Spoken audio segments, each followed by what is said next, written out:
Chapter 1. The Right to be Rich. Whatever may be said in praise of poverty, the fact remains that it is not possible to live a really complete or successful life unless one is rich.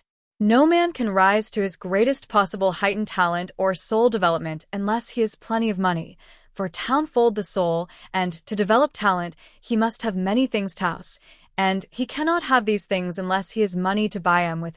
A man develops in mind, soul, and body by making use of things, and society is so organized that man must have money in order to become the possessor of things. Therefore, the basis of all advancement for man must be the science of getting rich. The object of all life is development, and everything that lives has an inalienable right to all the development it is capable of attaining. Man's right to life means his right to have the free and unrestricted use of all the things which may be necessary to his fullest mental, spiritual, and physical unfoldment. Or, in other words, his right to be rich. I end this book. I shall not speak of riches in a figurative way. To be really rich does not mean to be satisfied or contented with a little, and man ought to be satisfied with a little if he is capable of using and enjoying more. The purpose of nature is the advancement and unfoldment of life, and even man should have all that can contribute to the power, elegance, beauty, and richness of life. To be content with less is sinful. The man who owns all he wants for the living of all the life he is capable of living is rich, and no man who has not plenty of money can have all he wants. Life has advanced so far, and becomes so complex, that even the most ordinary man or woman requires a great amount of wealth in order to live in a manner that even approaches completeness. Every person naturally wants to become all that they are capable of becoming. This desire to realize innate possibilities is inherent in human nature. We cannot help wanting to be all that we can be. Success in life is becoming what you want to be. You can become what you want to be only by making use of things, and you can have the free use of things only as you become rich enough to buy them.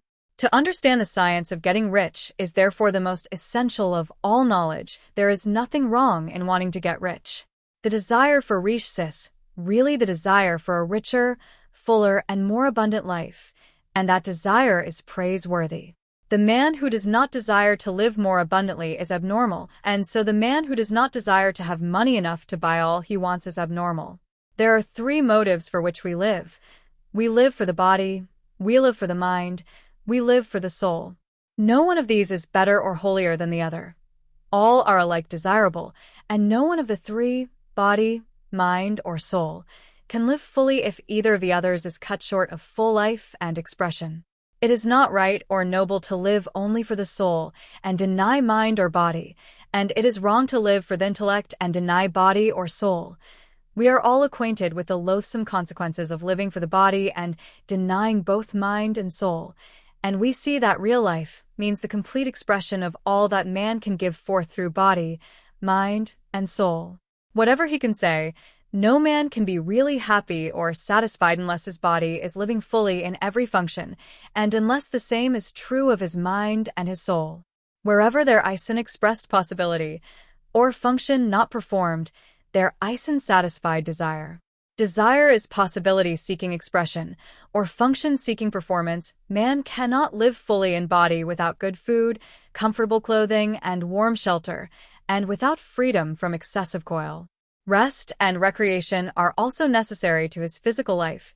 He cannot live fully in mind without books and time to study them, without opportunity for travel and observation, or without intellectual companionship. To live fully in mind, he must have intellectual recreations, and must surround himself with all the objects of art and beauty he is capable of using and appreciating. To live fully in soul, man must have love, and love is denied expression by poverty. A man's highest happiness is found in the bestowal of benefits on those he loves. Love finds its most natural and spontaneous expression in giving. The man who has nothing to give cannot fill his place as a husband or father, as a citizen, or as a man. It is in the use of material things that a man finds full life for his body, develops his mind, and unfolds his soul. It is therefore of supreme importance to him that he should be rich. It is perfectly right that you should desire to be rich. If you are a normal man or woman, you cannot help doing so. It is perfectly right that you should give your best attention to the science of getting rich, for it is the noblest and most necessary of all studies. If you neglect this study, you are derelict in your duty to yourself, to God and humanity, for you can render to God and humanity no greater service than to make the most of yourself.